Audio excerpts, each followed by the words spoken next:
NRL in Lawrenceburg, Indiana with Pat Kemper. And the reason for this video is because we get asked a ton of lender questions and what it takes to get a mortgage. So we're gonna have a little Q&A with Pat, and she's here, and hopefully we get some questions answered for you guys. What does it take to get pre-qualified, and what does a buyer need to do?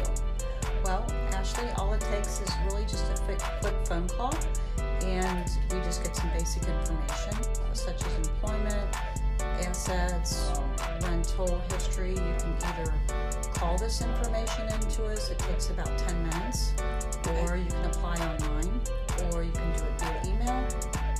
We even have an app where you can apply. Awesome. So basically in just a few minutes somebody would be able to know if they got qualified or not. Absolutely. Okay. It only takes about 10 minutes. I get the question a lot as a buyer and sellers as well. We see a lot of the time that sellers end up paying the closing costs, or it's negotiated in the contract. Can you explain how that works and typically why that happens, or what those costs are for the buyer?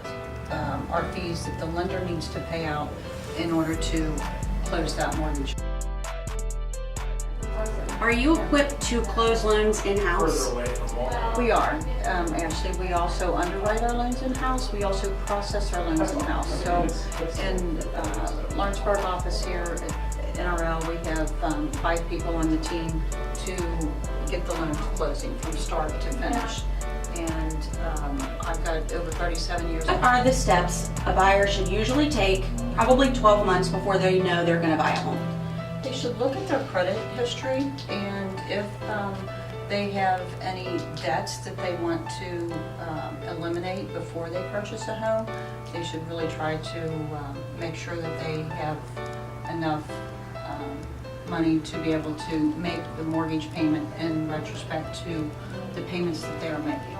They should look at their credit and pay any credit cards down, because that will greatly increase their score, keeping the credit cards bills paid down. Check to see if they have any collections and get those settled and before applying for a mortgage. Okay. And is it important to not open any new credit cards or open any new accounts on the credit history? Sometimes it helps to open. What I recommend is a secured credit card. That way you're not going into debt to obtain credit and to fix your credit. Okay. And it's very important that you keep the credit balance below 20%. So I get asked a lot about the different types of loans. So this is kind of an important question, I guess, for the audience, because I typically, as a realtor, get asked a lot what loan means what they do, why are they different. So Pat, can you answer those questions? What type of loans are out there, and maybe which ones are best for the buyers? Well, there is not one loan that's best for every buyer. So if, for example, you are a veteran, a VA loan might be best for you. If you're a veteran and you have 20% down payment, then a conventional loan would be best for you. For loans with no money down, such as USDA loans, and there is grant money available for borrowers who are not necessarily first-time home buyers, and that program might be best for you. Best plan of action would be to call and go over all of the steps, set up a meeting, and go over all of the programs that are available to you and which ones would be more advantageous for you. What is your advice on somebody that has maybe in the past filed bankruptcy, and what steps should they take? Have someone pull their credit, sit down with someone to go over their credit report with them. And typically someone who has filed bankruptcy can purchase a home 2 years after the discharge date. So what is a typical credit score required to get pre-approved? A typical credit score is typically 620. You're going to qualify for most of the programs available at a 620 score. However, there are options that may be available for credit under that, such as a 580 score. Those may fall into an FHA loan where you would be required to have 3.5% down.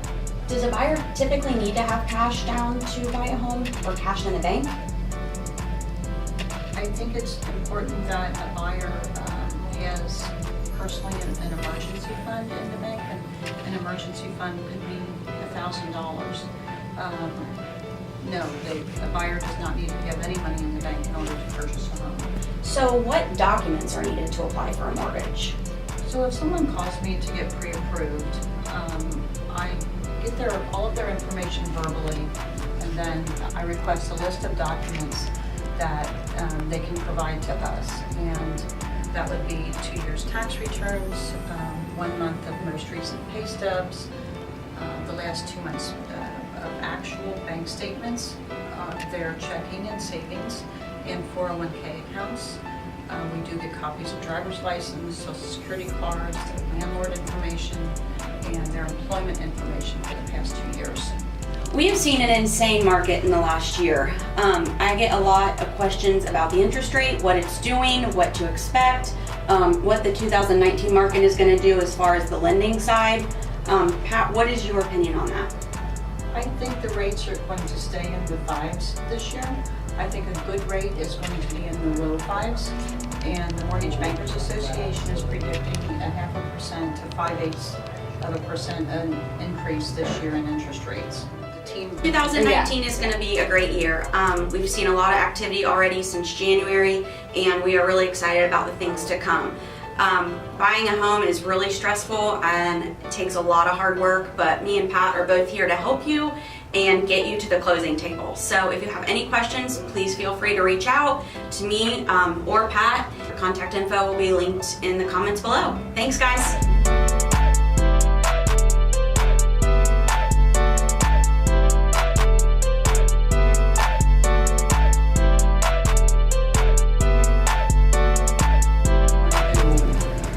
Looking to purchase a year from now, be sure to pay your rent with check. If you're paying, especially if you're paying to an individual, keep your bank statements, pay the landlord with a check, and pay it on time every month.